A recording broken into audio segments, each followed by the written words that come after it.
جتنا بیان تھا یہاں مکمل ہوا۔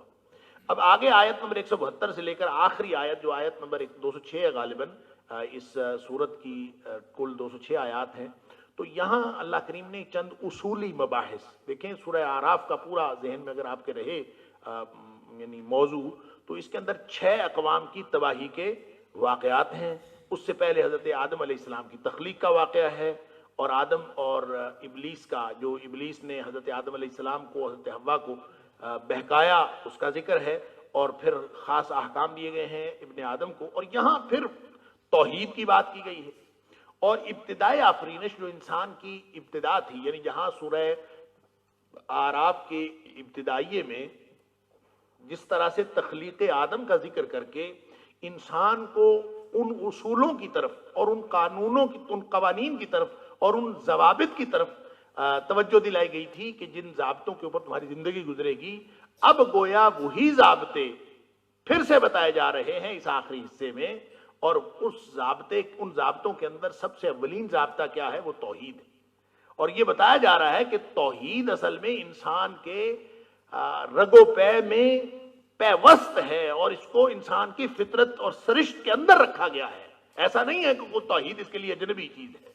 اور ابتدائی آفرینش جب اس کو پیدا کیا تھا تو اگرچہ یہ ابلیس کے فتنے میں مبتلا ہوا، جب آدم علیہ السلام کے ساتھ اس کا معاملہ ہوا، لیکن اللہ تعالیٰ نے ہر انسان کی فطرت میں توحید رکھ دی ہے، اور اسی پہ آزمایا جا رہا ہے، اور اس لیے اس پورے امتحان کی جو نوعیت ہے وہ سمجھائی جا رہی ہے۔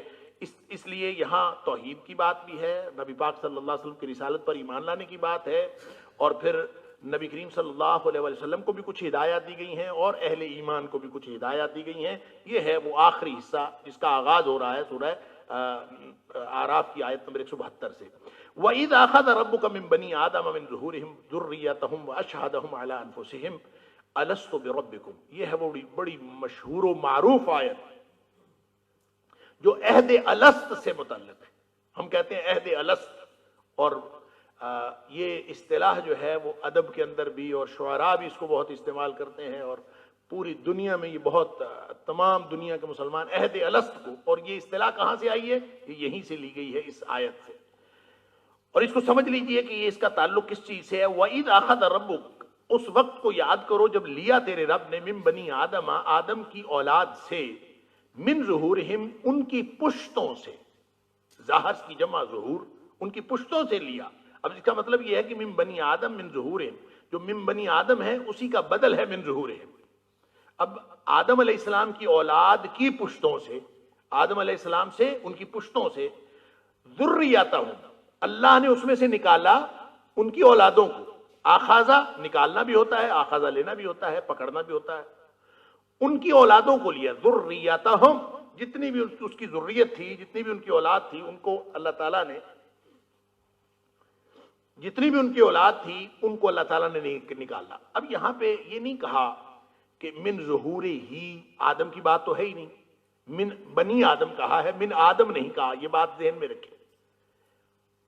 آدم علیہ السلام کی پشت پہ نہیں، جبکہ حدیث میں آتا ہے، مسند احمد کی حدیث ہے کہ نبی کریم صلی اللہ علیہ وسلم نے فرمایا کہ اللہ تعالیٰ نے آدم علیہ السلام کی پشت پر ہاتھ پھیرا، اور جتنی ذریت قیامت تک آنے والی تھی وہ ان کے سامنے بکھر گئی اور وہاں پھیل گئی۔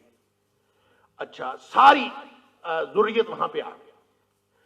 اب آدم علیہ السلام کی پشت پر ہاتھ پھیرا، تو پھر یہاں یہ ہونا چاہیے کہ وَإِذْ أَخَذَ رَبُّكَ مِنْ آدم، پھر یہاں ہونا چاہیے من ظہرہ، پھر یہاں ہونا چاہیے ذریتہ، لیکن یہاں پہ تو جمع ہے، من بنی آدم، ساری آدم کی اولاد، اور من ظہورہم، ان سب کی پشتوں سے، ذریتہم، ان سب کی اولادوں کو۔ اللہ اکبر! تو اس کا مطلب یہ ہوگا کہ صرف آدم علیہ السلام کی پشت پہ ہاتھ نہیں پھیرا، بلکہ آدم علیہ السلام کی اولاد میں سے، پھر اولادوں کی اولادوں میں سے، پھر اولادوں کی اولادوں میں سے، اور قیامت تک آنے والے جتنی بھی نسلیں تھیں سب کو اللہ کریم نے وہاں پہ حاضر کر دیا۔ یعنی کوئی ایک نہیں تھا، وہ ہزاروں لاکھوں نہیں تھے، وہ کھربوں تھے، سب کو اللہ تعالیٰ نے وہاں پہ اکٹھا کر دیا۔ اب اس آیت کو وہاں پہ پھر اللہ تعالیٰ نے ان سے ایک عہد لیا اور ان سے ایک گواہی لی، وَأَشْهَدَهُمْ عَلَىٰ أَنفُسِهِمْ، اور ان کو گواہ بنا دیا ان کی جانوں پر، ان کے اپنے آپ پر ان کو گواہ بنا دیا. اللہ اکبر. اور گواہ کیسے بنایا؟ الستو بربکم، کیا میں تمہارا رب نہیں ہوں؟ اب یہ لفظی طور پر جو آیت کا ظاہر بتا رہا ہے وہ تو یہ ہے کہ اللہ تعالیٰ نے عہد لیا، اللہ تعالیٰ نے ساری اولادوں کو ان کی پشتوں سے نکالا، نمبر 1. ایک بات یہ سمجھ میں آئی. پھر ان سب کو ان کے اپنے آپ پر گواہ بنایا. اچھا، اور تیسری بات یہ، گواہ کس طرح بنایا؟ یہ عہد لیا، الستو بربکم، کیا میں تمہارا رب نہیں ہوں؟ قالوا بلا شہدنا، سب نے کہا کہ تو ہی ہمارا رب ہے اور ہم گواہ ہیں اس بات کے کہ تو ہمارا رب ہے. اب یہ ایک کیفیت کیا تھی، کیسے یہ ہوا؟ اس کی 2 تفسیریں عام طور پر مفسرین نے بیان کی ہیں. ایک تو یہ کہ یہ اللہ نے تمثیلی انداز میں ایک بات فرمائی. یہ جو کہا جا رہا ہے کہ پشتوں سے اولادیں نکالیں اور پھر ان سے عہد لیا، ان کو اپنے آپ پر گواہ بنایا، یہ سارا بیان تمثیلی انداز میں ہے. اور تمثیلی انداز میں کوئی بیان جب ہوتا ہے تو اس کا مفہوم وہ ظاہری نہیں ہوتا جو لیا جا رہا ہوتا ہے، جو نظر آ رہا ہوتا ہے، بلکہ اس کا مطلب یہ ہوتا ہے کہ اس کے اندر کوئی معنویت ہے. تو معنویت کیا ہے کہ اصل میں اللہ تعالیٰ نے ابتدائی آفرینش، جب اللہ تعالیٰ نے آدم علیہ السلام کو پیدا کیا تو حضرت آدم علیہ السلام کی اولاد میں قیامت تک کے لیے اس کی فطرت ترتیب دی، فطرت بنائی. اور فطرت کے اندر اللہ تعالیٰ نے یہ توحید رکھی، یہ عہد رکھا. الستو بربکم والا عہد جو تھا یہ اللہ نے اس کی فطرت کے اندر رکھا اور ان کو اپنے آپ پر گواہ بنا لیا. اور اس کا ظاہر ہے کہ گواہ فطرت کے اندر اللہ نے رکھا، اس کو تمثیلی انداز میں عہد کہہ دیا کہ ہم نے عہد لیا تھا، ہم اس کو عہد الست کہتے ہیں. اور یعنی یہ ایک تفسیر. اور اس کے بارے میں قرآن حکیم میں مختلف جگہوں پر اپنے آپ پر گواہ بننے کے حوالے سے مختلف آیات جو ہیں وہ اس کی رہنمائی کرتی ہیں. جیسے سورہ حامیم سجدہ کی آیت ہے، سنریہم آیاتنا فی الآفاق وفی انفسہم حتی یتبین لہم انہ الحق، کہ وہ اپنے آپ پر فی آفاق و انفس کے اندر جتنی نشانیاں ہم ان کے دکھائیں گے، باہر جو پورے آفاق کے اوپر آسمان میں دنیا میں پھیلی ہوئی نشانیاں، وفی انفسہم، اپنے وجود کے اندر اپنے آپ کے اندر وہ نشانیاں دیکھیں گے. حتی یتبین لہم، حتیٰ کہ وہ ان کے اوپر واضح ہو جائے گا، انہ الحق، وہ پہچان لیں، یعنی خود انسان کا اپنا وجود اس پر گواہ ہو جائے گا. اللہ اکبر. اسی طرح فرمایا وفی الارض آیات للموقنین، یہ سورہ زاریات کے اندر فرمایا کہ زمین میں اللہ تعالیٰ نے نشانیاں رکھی ہیں یقین کرنے والوں کے لیے. وفی انفسکم افلا تبصرون، تمہارے اپنے اندر بھی اللہ نے نشانیاں رکھی. لہذا انسان کا اپنا وجود گواہ ہے اور اس کو گواہ بنایا ہے اللہ تعالیٰ نے فطری طور پر. گویا اللہ نے فطری طور پر انسان کو اس کے اندر توحید کو رکھ دیا ہے. یہ ایک انٹرپریٹیشن ہے کہ اس کو بیان کا جو انداز ہے یہ تمثیلی ہے، بس مانوی طور پر فطرت میں اللہ تعالیٰ نے رکھ دیا. دوسری تفسیر اس کی یہ ہے کہ یہ فطرت میں نہیں رکھا بلکہ یہ تو پریکٹیکلی یہ عہد والا واقعہ ہوا تھا اور یہ باقاعدہ واقعہ ہوا ہے. اور قرآن کا اسلوب بھی یہ بتاتا ہے کہ واقعہ ہوا ہے، اور احادیث کے اندر بھی آتا ہے کہ واقعہ ہوا ہے اور صحیح حدیث ہے.